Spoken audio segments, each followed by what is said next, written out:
Hello students, today we are going to discuss the development of the periodic table. किस तरह से periodic table का निर्माण हुआ और कैसे कैसे साइंटिस्ट ने इसके बारे में बताया। तो चलिए आज हम लोग डिस्कस करते हैं development of the periodic table. सबसे पहले जो आपने क्लास 11 या इससे प्रीवियस वीडियो में जो आपने पढ़ा था स्ट्रक्चर ऑफ एटम, उसके बाद जब सारे एलिमेंट्स का निर्माण होना या डिस्कवर होना पता चलने लगा, तो फिर किस तरह से ये पीरियोडिक टेबल आज जो आप देख रहे हो modern periodic table, long form of the modern periodic table, ये कैसे आए। चलिए इसके बारे में सबसे पहले कुछ डिटेल में जानते हैं। One of the most important scientific activities in the search for orders if a large number of observations or objects can be arranged into categories according to their common features, it becomes easier to describe them. Moreover, it may be possible to discover an underlying cause for a particular order. This, in turn, may lead to a significant scientific discovery. ये जो अभी first paragraph मैंने पढ़ा, ये specially scientific activities के बारे में बताया गया है कि साइंटिफिक एक्टिविटीज़ का कितना इम्पोर्टेंस है। जब उन्हें नंबर ऑफ़ ऑब्जर्वेशंस मिलते हैं, कोई भी ऑब्जेक्ट्स मिलता है, तो उसको किस तरह से अरेंज करना है, किस कैटेगरी में, किसके अकॉर्डिंगली क्या उसके साइलेंट फीचर्स हो सकते हैं, किसको डिस्क्राइब किया जा सकता है। जितने भी पॉसिबल साइलेंट फीचर्स हैं जो डिस्कवरी के अंडरलाइंग आते हैं, उन सबको साइंटिफिक डिस्कवरी के बाद किस तरह से एक टेबल के रूप में सजाना। जैसे in the previous video we have discussed about the building up of the aufbau principle for writing the ground state electronic configuration of elements. हम सब जानते हैं कि अफबाव ने इलेक्ट्रॉनिक कॉन्फ़िगरेशन लिखने के लिए किस तरह से उसने नियम दिया था कि जैसे पहले लोअर एनर्जी स्टेट फुल होंगी, उसके बाद हायर एनर्जी स्टेट्स में इलेक्ट्रॉन जाएंगे। As we will see shortly, elements with similar outer electronic configurations behave alike in many ways. This fact helps us in grouping the elements according to the positions they now occupy in the periodic table.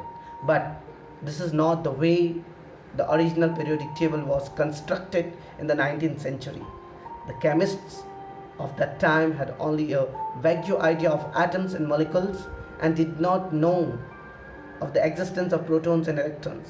Instead, they constructed the periodic table using their knowledge of atomic masses. Accurate measurements of the atomic masses of many elements has already been made. Arranging elements according to the atomic masses in the periodic table seemed logical to those chemists who felt that the chemical behavior should somehow be related to atomic mass. आज जो आप periodic table देख रहे हो, ये ऐसे ही नहीं आ गया, इसके पीछे बहुत सारे केमिस्टों का योगदान है। स्टार्टिंग में जब एलिमेंट्स का पोजीशन डिस्क्राइब हुआ था कि पीरियोडिक टेबल में कहाँ पे रखा जाए, या originally periodic table was constructed in 19th century, 19वीं शताब्दी। 19वीं शताब्दी कहने का मतलब 1801 से लेकर के 1899 तक, इसको हम लोग 19th सेंचुरी कहते हैं। उसमें बहुत सारे केमिस्टों ने अपना आइडिया दिया था, क्योंकि उस समय प्रोटॉन इलेक्ट्रॉन नहीं जानते थे लोग, सिर्फ एक नॉलेज था एटॉमिक मास का। एटॉमिक मास के अकॉर्डिंगली हम एलिमेंट्स को मेज़र करते थे, अरेंज करते थे, और उसके बाद बहुत सारे लॉजिक आए जो केमिस्ट ने, एज केमिस्टों को विश्वास हुआ कि इनके केमिकल बिहेवियर को भी एटॉमिक मास के साथ रिलेट किया जाए, उसके बाद इसको अरेंज किया। तो सबसे पहले डॉब्रेनर साहब आए थे। इनका पूरा नाम जॉन डॉब्रेनर। इन्होंने 1829 he observed that some of the known elements could be grouped in threes called triads according to similarities in their chemical and physical properties. In these triads, the central member has an atomic weight that is roughly the average of the two other elements. यहाँ पे एक table में illustrate किया गया है। डॉब्रेनर साहब ने कहा, स्टार्टिंग में मैंने आपको बताया था कि 19th सेंचुरी में ही इन लोगों का जो भी एक्सपेरिमेंट इन लोगों ने अरेंजमेंट ऑफ पीरियोडिक टेबल के लिए किया था, ये सब के सब इन्होंने 19th सेंचुरी में किया था। तो सबसे पहले डॉब्रेनर साहब ने अपना ट्रेड्स लॉ लिया। ट्रेड का मतलब होता है त्रिक, ट्रेड्स मीन्स थ्रीज। इन्होंने क्या किया कि ग्रुप में एलिमेंट्स को लिया, मतलब first period, second period, third period के जो एलिमेंट्स होते हैं, उस एलिमेंट्स में इन्होंने कहा कि सेंट्रल वाला एलिमेंट होगा। जैसे इन्होंने लिथियम ले लिया था, सोडियम ले लिया था और पोटाशियम ले लिया था। इन्होंने कहा लिथियम और पोटाशियम का एटॉमिक मास का जो एवरेज होगा वो सोडियम का मास होगा, जो नीचे टेबल में दिया हुआ है, मैं आपको दिखा रहा हूँ। लेकिन एक रफली तरीके से इन्होंने अपना ट्रेड्स लॉ दिया था। Since Dobereiner triads included only for a few elements, this relationship was not considered a good classification. Other attempts to relate the properties of the elements to their atomic masses were not successful, partly because of the poor reliability of the available values for atomic masses. Dobrener's concepts of triads, in spite of its limitations, has provided the background to seek further information for the classifications of elements. सबसे पहले मैं आपको बता दूं कि scientist कोई आसमान से नहीं टपकता है, वो भी अपना लॉजिक लगाता है। जैसे हम आप अपना लॉजिक लगाते हैं, देखते होंगे बहुत सारे रीजनिंग क्वेश्चंस होते हैं जिसमें हम अपना लॉजिक यूज़ करते हैं। वैसे ही 18th सेंचुरी में साइंटिस्ट थे, जब उन्हें एलिमेंट्स मिलना स्टार्ट हुआ था, डिस्कवर हो चुके थे एलिमेंट्स के, तब उसको किस तरह से अरेंज किया जाए, कौन सी फिजिकल प्रॉपर्टी, कौन सी केमिकल प्रॉपर्टीज़ उसमें कंपेयर किया जाए और किस आधार पर एलिमेंट्स को सजाया जाए। तो डॉब्रेनर साहब ने बिगनिंग किया था, और बिगनिंग में उन्होंने कहा था कि अगर आप देखोगे तो तीन एलिमेंट्स में पहला और तीसरे का जो एटॉमिक मास है उसका अगर एवरेज निकालोगे तो बीच वाले का एटॉमिक मास निकल जाता है। जैसे इस टेबल में आपको दिख रहा है, डॉब्रेनर ट्रेड्स टेबल है ये। इस टेबल में आप देख सकते हैं कि लिथियम, सोडियम और पोटाशियम। लिथियम का एटॉमिक मास 7 है, पोटाशियम का एटॉमिक मास 39 है। तो 7 + 39/2, क्योंकि एवरेज निकालना है, 7 + 39 46/2 23।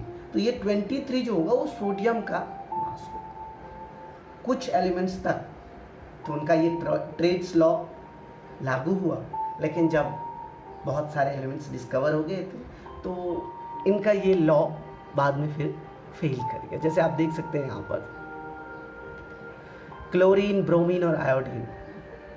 क्लोरीन में 35.5 था मास, आयोडीन का 127। जब दोनों का एवरेज निकाला गया तो 81.25, लेकिन ब्रोमीन का मास 80 होता है। ठीक उसी प्रकार से कैल्शियम और बैरियम, इस दोनों का मास का एवरेज निकाला गया 88.5, लेकिन स्ट्रॉन्शियम का atomic mass 88। Sulphur, selenium, टेलेरियम, sulphur और टेलेरियम का मास 32 और 128, जब इसका एवरेज निकाला गया तो 80, लेकिन सेलेनियम का मास 79। तो इस तरह से इनका जो ये ट्रेड्स लॉ था सिर्फ कुछ एलिमेंट्स तक के लिए, only for few elements like lithium, sodium, potassium तक के लिए इनका ये नियम लागू हुआ। फिर बाद में जाकर इनकी थ्योरी फेल हो गई। उसके बाद आए थे न्यूलैंड्स ऑक्टेव्स। कुछ लोग कहते हैं कि संगीत में भगवान बसता है। ये न्यूलैंड साहब को भी संगीत का बहुत शौक था। इन्होंने 1864 the English chemist John Newlands notice that when the known elements were arranged in the order of atomic mass, every 8 element had similar properties. Newlands referred to this peculiar relationship as the law of octaves. However, this law turned out to be inadequate for elements beyond calcium, though ridiculed for leaving blank space for the yet undiscovered elements. He was the first forerunner of the present periodic table and was awarded the Davy Medal by the Royal Society in 1887 in recognition of his contribution. इन्होंने क्या किया जो जो elements का मास निकला हुआ था उनको इन्होंने अरेंज किया, और अरेंज करने के बाद उन्होंने देखा कि हर एलिमेंट्स का आठवां जो एलिमेंट्स है वो फर्स्ट एलिमेंट की फिजिकल और केमिकल प्रॉपर्टीज से मिल रहा था।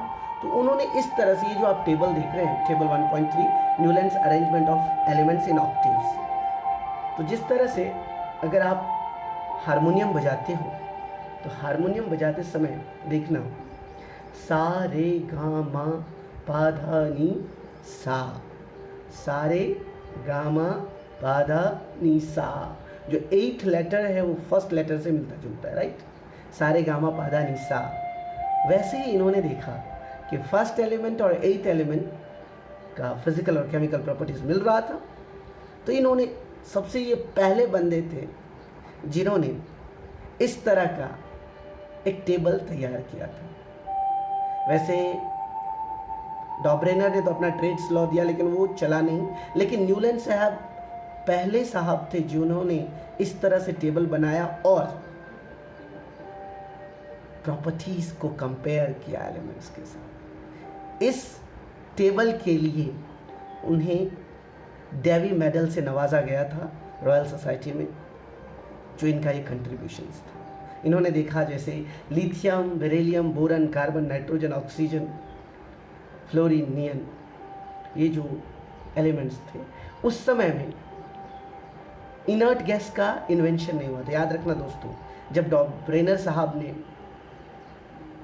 ट्रेड्स लॉ किया, उसके बाद न्यूलैंड साहब ने अपना ऑक्टेव्स रूल दिया, उस समय तक इनर्ट गैस कौन कौन से हैं? हीलियम, नियन, आर्गन, क्रिप्टन, जेनन, रेडन, इनर्ट गैस का आविष्कार नहीं हुआ था। तो इसीलिए इन्होंने इस तरह से अपना अरेंजमेंट किया और इन्होंने कहा कि लिथियम, सोडियम, पोटासियम का प्रॉपर्टीज़ मिल रहा है, बेरिलियम, मैग्नीशियम, कैल्शियम का प्रॉपर्टीज़ मिल रहा है, बोरन, एल्युमिनियम, क्रोमियम का प्रॉपर्टीज़ मिल रहा है, कार्बन, सिलिकॉन, टाइटेनियम का प्रॉपर्टीज़ मिल रहा है, नाइट्रोजन, फास्फोरस, मैंगनीज का प्रॉपर्टीज़ मिल रहा है, ऑक्सीजन, सल्फर, आयरन का प्रॉपर्टीज़ मिल रहा है, हाइड्रोजन, फ्लोरीन, क्लोरीन। तो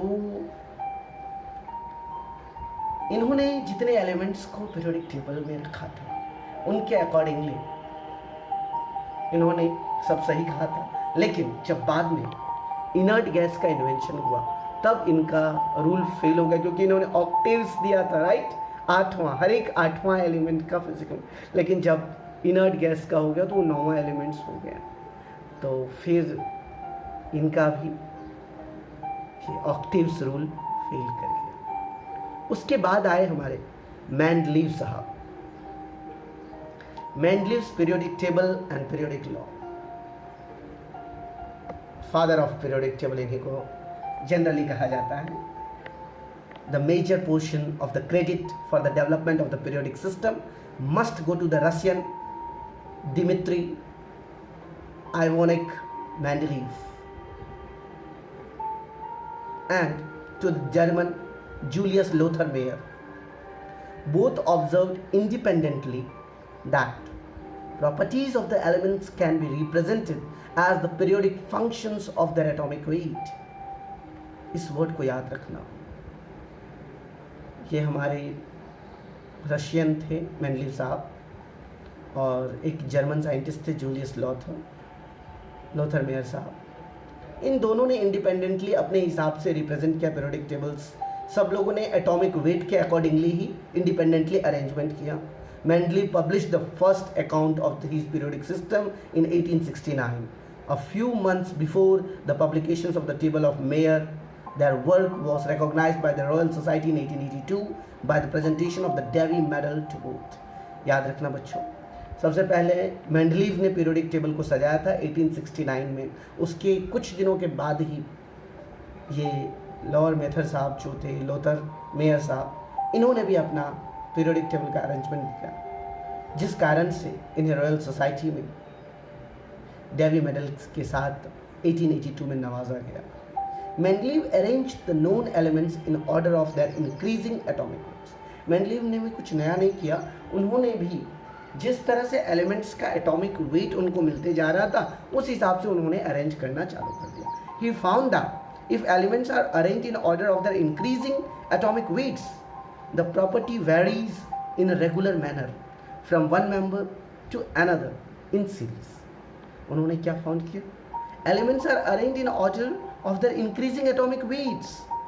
जो भी एलिमेंट्स है इंक्रीजिंग एटॉमिक वेट्स के साथ अरेंज्ड है, लेकिन उनकी प्रॉपर्टी जो है, जो प्रॉपर्टी हमारे ऑक्टेव साहब ने बताया था, वो प्रॉपर्टीज रेगुलर मैनर में वैरी करने लगे, एक से दूसरे की प्रॉपर्टी जो है वैरी करने लगे। सो ही कंक्लूडेड दैट, उन्होंने एक अपना कंक्लूजन निकाला, physical and chemical properties of elements are periodic functions.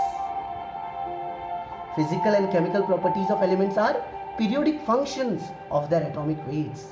इन्होंने कहा फिजिकल और केमिकल प्रॉपर्टीज क्या है? वो एलिमेंट्स के पीरियोडिक फंक्शंस है जो एटॉमिक वेट से आपको मिला है। This is known as the Mendeleev periodic law, Mendeleev arrangement of the elements. यही रीजन था जो मेंडलीव पीरियोडिक लॉ या मेंडलीव पीरियोडिक टेबल का निर्माण हुआ था, जिस हिसाब से उन्होंने अरेंजमेंट किया था एलिमेंट्स का, जो इस टेबल में आपको साफ दिख रहा है।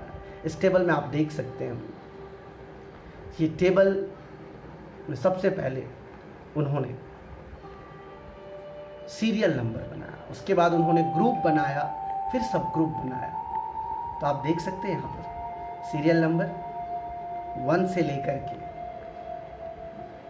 12 तक है, ग्रुप नंबर 1 से लेके 8 तक है। जिस समय ये सब ग्रुप में डिवाइड कर दिए थे इन्होंने, ग्रुप को सब ग्रुप में, ग्रुप ए, ग्रुप बी, और ऑक्सीजन के साथ रिएक्शन करने पर किस टाइप का ये ऑक्साइड एलिमेंट्स बनाएंगे, उस ऑक्साइड्स को ऊपर में उन्होंने रिप्रेजेंट किया था। तो यहाँ पे आप देख सकते हैं मेंडलीव पीरियोडिक लॉ के अकॉर्डिंगली फर्स्ट ग्रुप में hydrogen, lithium, sodium, potassium, copper, rubidium, silver, caesium, gold, ये सारे एलिमेंट्स फर्स्ट पीरियोडिक टेबल में आते थे। और जब ये ऑक्सीजन के साथ रिएक्शन करते थे तो R2O नाम का कंपाउंड का फॉर्मेशन होता था। कहने का मतलब कि ऑक्सीजन की वैलेंसी 2 और ये R जो है हमारे फर्स्ट ग्रुप के एलिमेंट्स, उन सब की वैलेंसी 1 होगी। तो इस तरह से उन्होंने क्या किया था, जो आज हमारा फर्स्ट और 11th ग्रुप है, उस दोनों को इन्होंने एक साथ रखा था। ये ग्रुप 1, सेकेंड और 12th ग्रुप को एक साथ, समझ रहे हैं आप? फर्स्ट ग्रुप और 11th ग्रुप में कॉपर है हमारा, 12th ग्रुप में जिंक है, 13th ग्रुप में हमारा एल्युमिनियम है। तो ये सारी चीज़ें जो है इन्होंने क्या किया था, एक साथ रखा था ग्रुप को, सब ग्रुप, ग्रुप ए और ग्रुप बी दोनों को एक साथ रखा था, और इस तरह से उन्होंने अपना पीरियोडिक टेबल का निर्माण किया था। आप चाहे तो इसका एक स्क्रीनशॉट ले सकते हैं, जिससे आपको पता चले कि मेंडलीव ने 1871 में किस तरह का पीरियोडिक टेबल का फॉर्मेशन किया था। तो ये पीरियोडिक टेबल देखने से लगा कि बहुत सारे एलिमेंट्स खाली है, तो इन्होंने भविष्यवाणी कर दी कि फ्यूचर में ये एलिमेंट्स खोजा जाएगा जिनका प्लेस यहाँ पे है, जिन लोगों का एटॉमिक मास नहीं मिला था।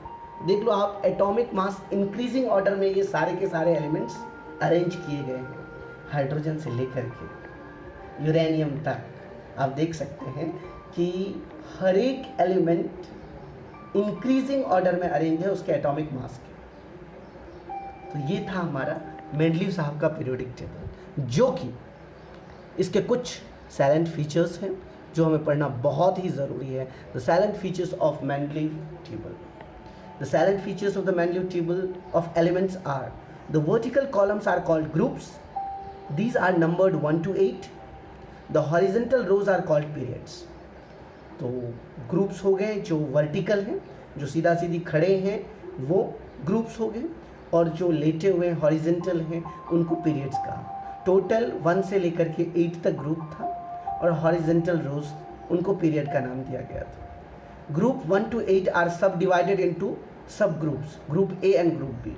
वही 1 to 8 ग्रुप्स जो था उनको ए और बी ग्रुप में डिवाइड किया गया।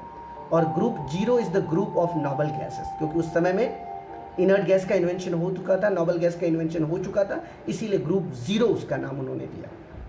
Since the noble gases were known at the time of Mendeleev, compiled his periodic table, these were assigned group 0. इसीलिए उस ग्रुप का नाम मेंडलीफ ने 0 ग्रुप कर दिया. 2 consecutive elements were expected to have a difference of at least 1 unit and up to 4 units in their atomic weights. 2 लगातार elements में जो एटॉमिक मास का जो डिफरेंस होना चाहिए एटलीस्ट 1 यूनिट का होना चाहिए, at least 1 unit and up to 4 units, ज़्यादा से ज़्यादा 4 यूनिट तक उनके एटॉमिक वेट्स में डिफरेंट होने चाहिए. Blank spaces were left for unknown elements. For example blank space were left for eka silicon जिसका नाम जर्मेनियम है and its properties predicted when the table had no space for the known element of the basis of the properties. Mendeleev, without any experimental evidence, changed its atomic weight by a factor that would change the atomic weight of the element to fill up a gap in the table. जब उन्होंने elements को सजाया था, जब ईका silicon जिसको हम लोग Ekka silicon कहते हैं, ये जर्मेनियम एलिमेंट है, उस समय में उसके लिए जगह छोड़ा गया था जो बाद में प्रेडिक्ट किया गया. और अगर किसी एलिमेंट्स के लिए स्पेस नहीं छोड़ा गया था तो उसका एटॉमिक मास ही हमारे मेंडलीव साहब ने चेंज कर दिया और उसको उस प्लेस पे शिफ्ट कर दिया. तो ये थे हमारे मेंडलीव साहब, इनके कुछ एडवांटेजेस हैं. The modern vision of Mendeleev periodic table has the following advantages. इसके कुछ मॉडर्न विजन जो हमारा मॉडर्न वर्जन है पीरियोडिक टेबल का, इसमें भी कुछ इनके एडवांटेजेस हैं. The regular gradations in psychochemical properties is similar in all the groups.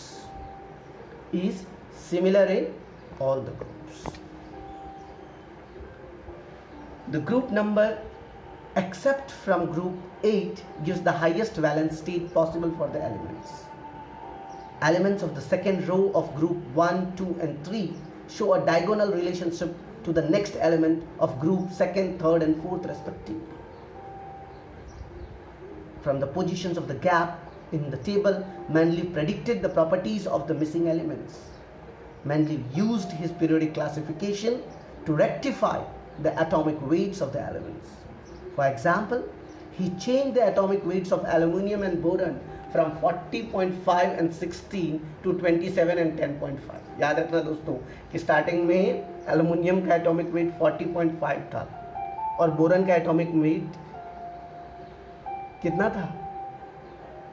16 था, जिसको मेंडलीफ ने बदल करके 27 एटॉमिक मास एल्युमिनियम का किया और बोरन का एटॉमिक मास 10.7 किया. Thus, aluminium could fill the gap between the magnesium and silicon. जो एल्युमिनियम जो है मैग्नीशियम और सिलिकॉन के बीच की जगह को भर सके, whereas boron could be placed between the beryllium and carbon. उसी तरह से बोरन को भी बेरिलियम और कार्बन के बीच में जगह मिल सके. तो इस आधार पर याद रखना, इस आधार पर मेंडलीव साहब ने एलिमेंट्स के एटॉमिक मास ही चेंज कर दिए. जो आज के डेट में क्या पॉसिबल है? अगर आपको जो एटॉमिक मास दे दिया जाए तो आप पॉसिबल है चेंज कर पाओगे किसी एलिमेंट्स? तो he was a really god, that's why is also known as the father of periodic table. ये हर कोई चेंज नहीं कर सकता. जिस तरह से उन्होंने अपना पीरियोडिक टेबल बनाया और जिस तरह से उन्होंने अरेंज किया, जिस तरह से उन्हें एडवांटेजेस मिले अपने पीरियोडिक टेबल के, इट्स रियली ग्रेट. लेकिन इतना करने के बावजूद भी उनके पीरियोडिक टेबल में कुछ डिफेक्ट्स, कुछ लिमिटेशंस रह गए थे. So let's discuss about the defects and limitations of the Mendeleev periodic table. Mendeleev periodic table, despite its advantages, suffers from certain drawbacks. These are the positions of hydrogen, which resembles both alkali metals and halogen, is not clear. Like alkali metals, it gives hydrogen plus ion, while like halogen, it gives hydride ion. तो hydrogen का जो space था उसको first group में रखा जाए या seventh group में, ये डिस्कस नहीं कर पाए थे मेंडलीव साहब. जो आज भी एक प्रश्न है, हाइड्रोजन का एग्जैक्ट पोजीशन पीरियोडिक टेबल में कहाँ होना चाहिए. अगर हम अल्कली मेटल्स की नज़र से देखें तो वो भी एक आयन डोनेट करता है, तो उसको फर्स्ट ग्रुप में रखना चाहिए। अगर हम हेलोजन की प्रॉपर्टी से देखें तो वो अपना हाइड्राइड्स बनाता है।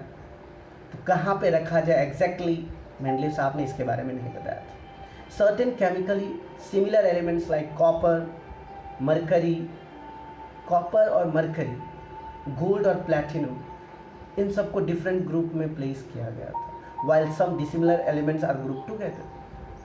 For example, alkali metals copper, silver and gold have been placed in the same group, though they are dissimilar. अब देखिए जैसे कॉपर, गोल्ड और सिल्वर को एक ग्रुप में किया गया, जबकि इन तीनों की प्रॉपर्टी अलग अलग थी। लेकिन कुछ एलिमेंट्स जिनकी प्रॉपर्टी साथ में थी उनको ग्रुप में रखना चाहिए था, वो ग्रुप में नहीं रख पाए मेंडलीव साहब। उसके बाद लैंथेनाइट सीरीज और actinide series do not find any proper place in the table. कहाँ पे रखना चाहिए था पीरियोडिक टेबल में?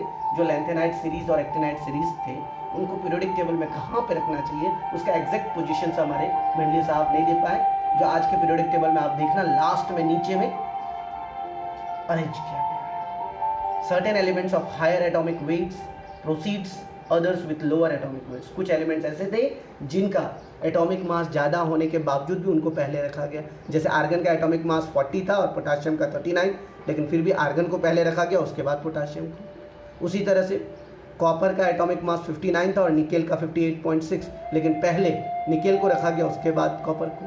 तो ये कुछ लिमिटेशंस थे जो मेंडलीव साहब नहीं डिस्क्राइब कर पाए थे। No place is offered to isotopes and isobars in the different groups. जितने भी आइसोटोप और आइसोबार्स टाइप के एलिमेंट्स उनके लिए कोई प्लेस नहीं दिया गया, किस ग्रुप में है, किस पीरियड में। No explanation is availability for the stability of valence states differing by units of 2 inert pair effect. Inert pair effect का इन्होंने कोई एक्सप्लेनेशन नहीं दिया था। स्टेबिलिटी ऑफ वैलेंस स्टेट्स का कोई एक्सप्लेनेशन मेंडलीव साहब ने नहीं दिया था। No explanation is provided for the anomalous behavior of the first member of a group। ये जो anomalous behavior है फर्स्ट ग्रुप से सेकेंड ग्रुप का, उसके बारे में इन्होंने थोड़ा भी एक्सप्लेन नहीं किया। Though the group number indicated the maximum valence state of the elements, this is not true for the group 8 elements except for the ruthenium and osmium। जब इन्होंने 8th ग्रुप में एलिमेंट्स को रखा था तो वो एलिमेंट्स कि लास्ट सेल में 8 इलेक्ट्रॉन्स नहीं थे एक्सेप्ट रुथेनियम और ऑस्मियम को छोड़ करके, बाकी सारे के पास थे ही नहीं, सिर्फ रुथेनियम और ऑस्मियम के पास। तो कुछ चीज़ें जो थी वो मेंडलीव साहब का लिमिटेशंस बन गया जो वो एक्सप्लेन नहीं कर पाए, लेकिन इनका योगदान हम कभी नहीं भूल सकते हैं। आज भी हम लोग मेंडलीव को ही फादर ऑफ पीरियोडिक टेबल कहते हैं। उसके बाद आइए कुछ दिनों के बाद लोथर मेयर, इन्होंने अपना कार्यशाली को दर्शित किया।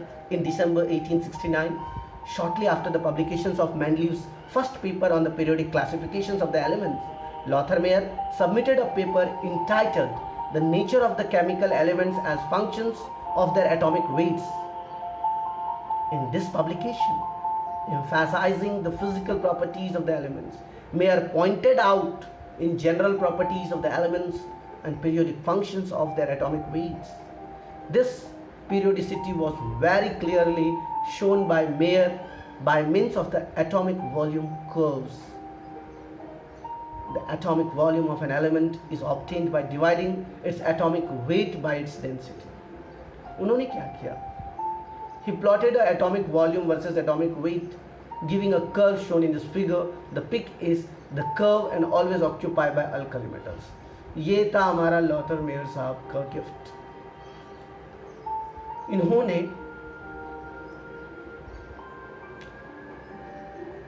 एटॉमिक वॉल्यूम से सारे एलिमेंट्स को दर्शाया। एटॉमिक वॉल्यूम कैसे निकालोगे?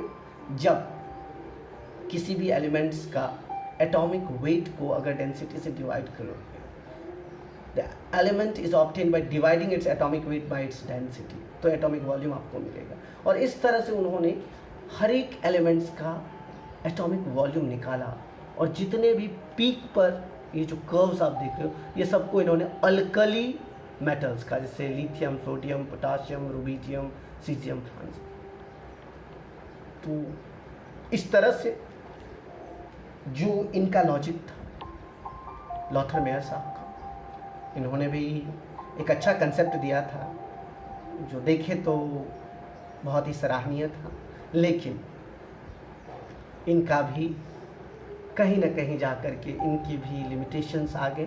जो इन्होंने पिक पर दिया था, फिर एटॉमिक वेट में डिफरेंस होने लगे, एटॉमिक वॉल्यूम तो सही था, एटॉमिक वेट डिफरेंस होने लगे, जिस कारण से इनका भी लिमिटेशंस आने लगे। उसके बाद आ जाइए modern periodic law. On studying the shortcomings limitations in the Mendeleev table, it became apparent that atomic weight is not the fundamental property of elements. There is something else in the structure of elements that brings about the periodicity of properties in the elements. The clue of this problem was provided by Moseley, who studied the characteristics X-ray spectra of elements. Mendeleev ने जो periodic table बताया था तो उससे ये पता चल गया था कि एटॉमिक वेट के अकॉर्डिंगली हम अरेंज नहीं कर सकते। कुछ ऐसा है, कुछ और है जो पीरियोडिक टेबल की जो पीरियोडिसिटी है, जो पीरियोडिक टेबल की प्रॉपर्टीज़ है, फंडामेंटल प्रॉपर्टीज़ ऑफ एलिमेंट्स है, something else is there, according to that we can arrange the periodic table. जो क्लू निकालने वाले हमारे मोस्ले साहब थे। मोस्ले साहब ने एक्सरे स्पेक्ट्रा पर वर्क किया था, हर एक एलिमेंट्स का एक्सरे जब किया था तो जो स्पेक्ट्रा मिला था उसके अकॉर्डिंगली इन्होंने एक नया निष्कर्ष निकाला, मोस्ले's वर्क। देखिए मोस्ले ने क्या किया था। इन 1913 H.G.J. Moseley carried out the first detailed study of the characteristics X-ray spectra emitted by the different elements using the Bragg crystal spectrometer. Moseley studied the spectra of 38 elements. He showed that the characteristics line could be separated into two distinct series, which then could be related to K and L radiations observed earlier by Barkla and Sadler. Barkla and Sadler studied the characteristics radiations around 1908. The studied and absorption properties of these radiations are named more penetrating radiations, K radiation, and less penetrating radiations, L radiations. A typical X-ray spectrum you can see in this figure, as this was the Moseley's modern periodic table. You can see उन्होंने कुछ elements लिए थे, ज़्यादा नहीं। उन्होंने सिर्फ और सिर्फ 38 एलिमेंट्स का एक्सपेरिमेंट किया था। तो मोस्ले को जो मिला ब्रैग क्रिस्टल स्पेक्ट्रोमीटर से, जो ऑलरेडी बर्कला और सेटलर ने 1908 में KL रेडिएशंस दिया था, उसके अकॉर्डिंगली इन्होंने जो एलिमेंट्स पर एक्सपेरिमेंट किया तो इंटेंसिटी और वेवलेंथ के accordingly empirically Moseley found that the frequency of the characteristics X-ray line could be related to the atomic number by means of the relation. तो उस समय में मोस्ले ने क्या ढूंढा? मोस्ले ने ये जो फ्रीक्वेंसी और इंटेंसिटी आप जो देख रहे थे उससे उन्होंने एक्सरे लाइन से एक रिलेट किया कि आखिर हर एक एलिमेंट का रिश्ता एटॉमिक नंबर से होना चाहिए। तो ये जो आप देख रहे हो ये formula frequency under root is equal to A into Z minus B, where A and B are both constant and Z is the atomic number और nuclear charge of the element. ये फॉर्मूला मोस्ले साहब ने दिया था और उन्होंने कहा था इस फॉर्मूले से अगर हम पीरियोडिक टेबल को अरेंज करें तो मेरे हिसाब से एक नया मॉडर्न पीरियोडिक टेबल का निर्माण होगा। Under root frequency is equal to A into Z minus B, where A and B both are constant and Z is atomic number or nuclear charge of the element. The accuracy of this relations is readily determined by plotting frequency against the atomic number as shown in this graph. देखिए इस तरह से जब graph का निर्माण हुआ KLM, तो उसके बाद एक क्रांति सी आ गई थी। A plot frequency of the characteristics X-ray versus atomic number. X-ray versus atomic number का जो ये ग्राफ आपने देखा, in order to explain the relation between the frequency and atomic number, Moseley utilized Bohr's model for the hydrogen atom. From the Bohr's model, it is reasonable to conclude that an X-ray resulted from an electron transitions in the K or L shell. The energy of an electron in an atom depends on the nuclear charge. उन्होंने कहा the energy of an electron in an atom depends on the nuclear charge. किसी भी electron की जो energy है वो electron के atom जो है वो न्यूक्लियर चार्ज पर डिपेंड करता है। न्यूक्लियर चार्ज को यहाँ पे रिलेट किया गया एटॉमिक नंबर के साथ। As the charge increases the force holding the electron also increases. Hence, the energy and frequency of X-ray emitted by metal targets must depend on the atomic number of the target element. Mostly found that the frequency and hence the energy of the bright lines of the X-ray spectrum increases in a regular way as the atomic number increases.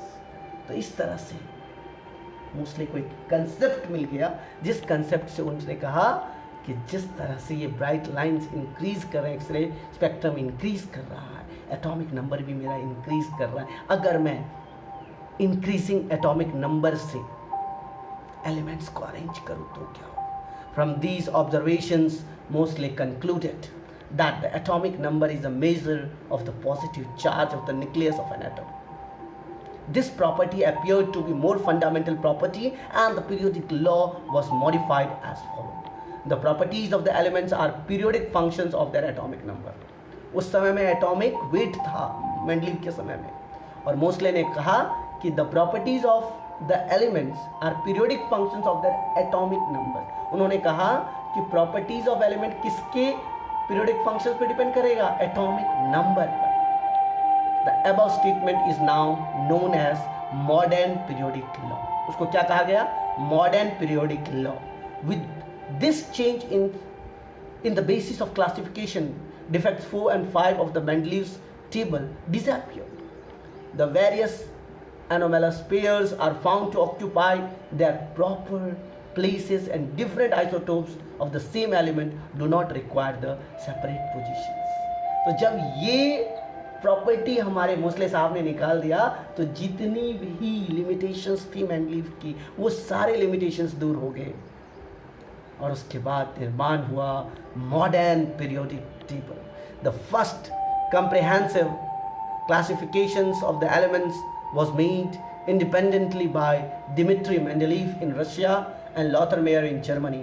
While Lothar Meyer was primarily interested in the relationship between or obtained by the plotting the magnitude of physical properties against the atomic weights, Mendeleev based his system of classification on the chemical characterizations as the periodic functions of atomic weights. The periodic law, after an elucidation of atomic structure and the discovery of isotopes, it was realized that the atomic number of an element is more fundamental property of an element than the atomic weight. Thus, in its revised from the periodic law, stated that the properties of elements are periodic functions of their atomic number. उसके बाद ये word stable हो गया.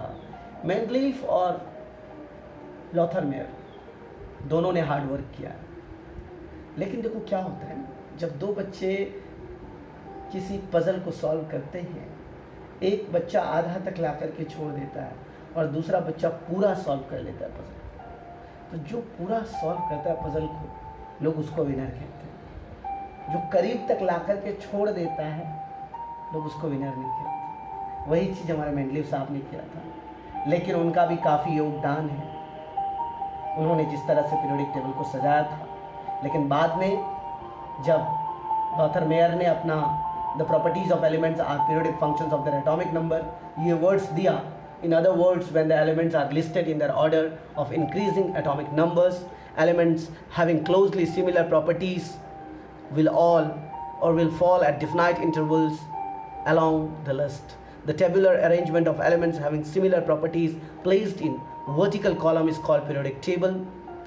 A large number of versions of the periodic table have been proposed, but the one that is the easiest to use and which is the most closely related to the electronic structure of the atoms is the so-called long form of the periodic table. The long form of the periodic table may be arranged or regarded as an extended from the Mendeleev's table.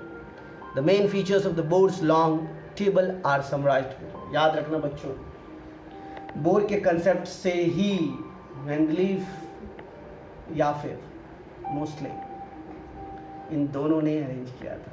तो उसके बाद the long form of the periodic table final बना, जिसके अंतर्गत उसके जो silent features थे, there are 18 vertical columns which constitute 16 groups of element. These are numbered first A, second A, third B से लेकर के 7th B, फिर first B, second B, third A से लेके 7th A, फिर 0 group, टोटल 18 ग्रुप्स। मतलब Mendeleev ने जो बनाया था सब ग्रुप्स, उसको डिवाइड करके हर एक को अलग अलग कर दिया और total the long form of the periodic table में 18 ग्रुप्स किया। According to the new IUPAC, International Union of Pure and Applied Chemistry, recommendation adopted in 1984, the groups are numbered 1 to 18 as shown in this figure. Thus the alkali metal group 1A becomes 1, while the group 2 is beryllium, magnesium and the other alkaline earths. The D block elements are labeled from group 3 to 12, scandium, yttrium, lithium, actinium, to 12 zinc, cadmium, mercury.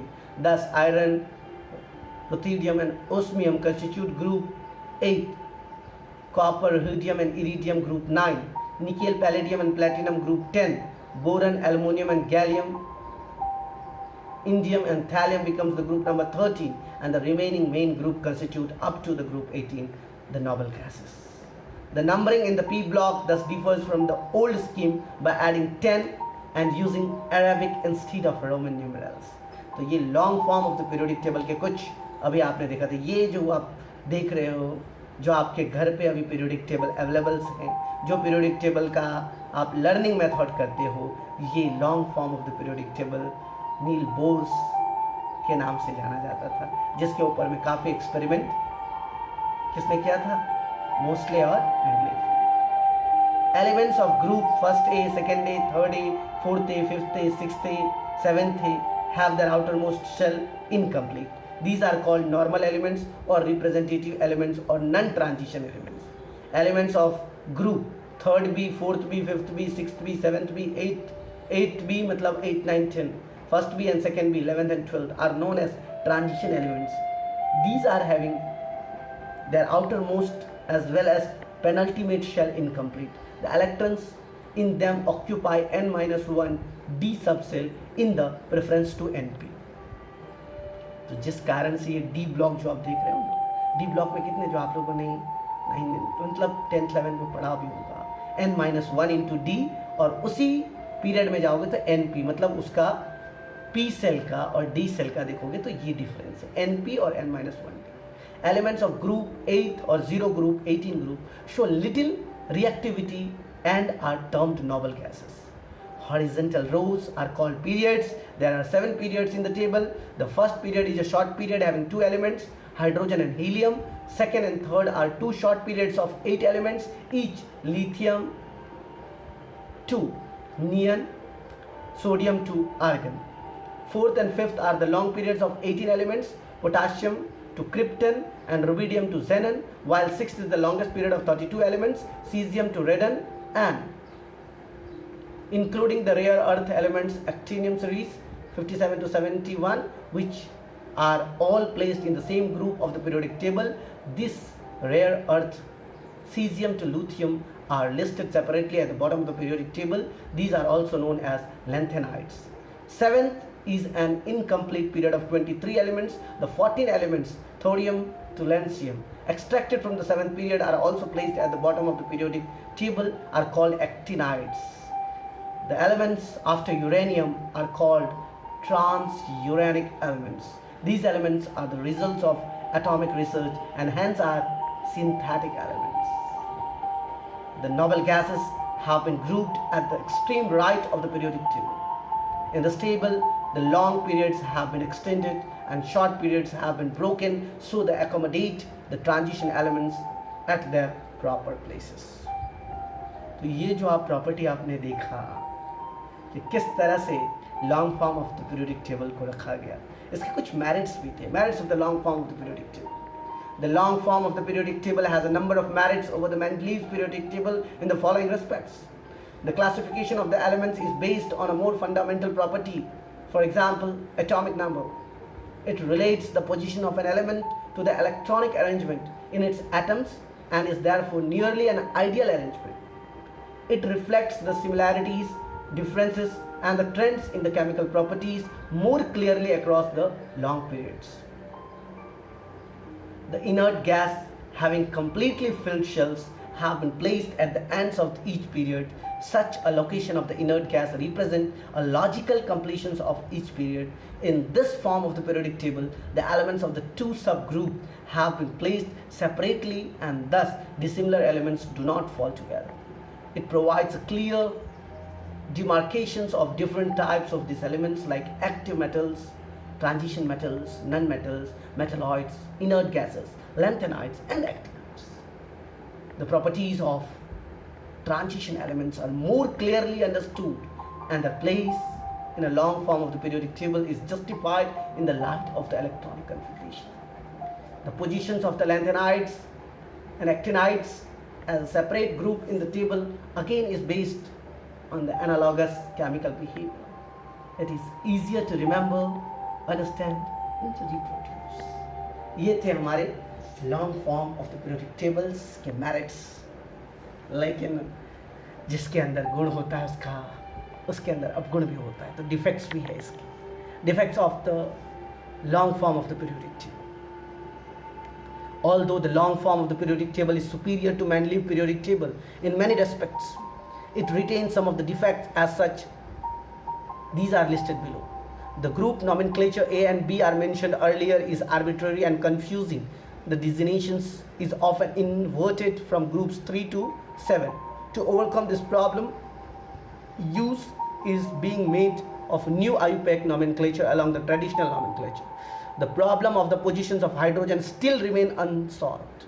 The presence of transition elements between the S and P blocks interrupts the regular change in the character along the S and P blocks rows.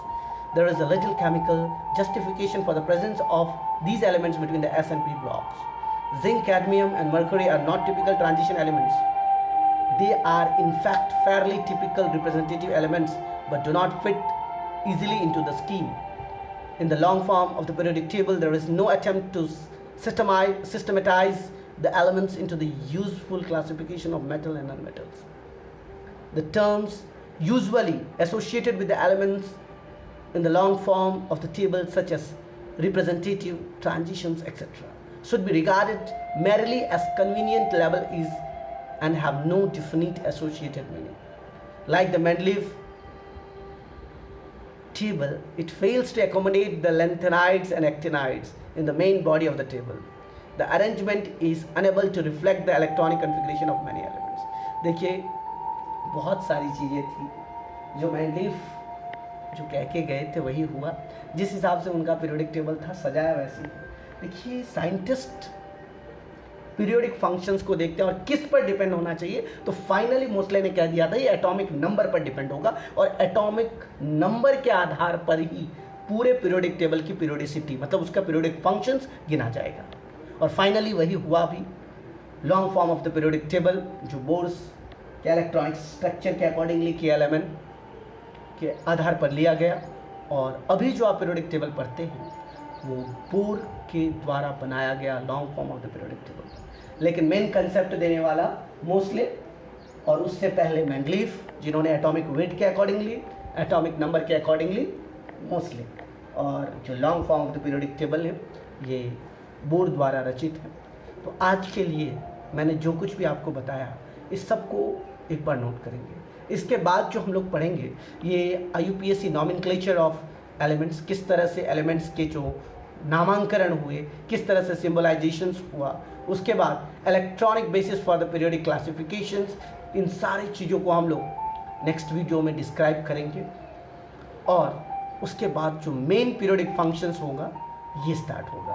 अभी सिर्फ और सिर्फ मैंने आपको बताया था कितने scientist ने इसका अवकरण किया, किस तरह से इन्होंने अपना रूल दिया, अपना लॉ दिया और उन्होंने सजाया. नेक्स्ट वीडियो में हम लोग IUPAC nomenclature for new elements के तहत से जाएंगे.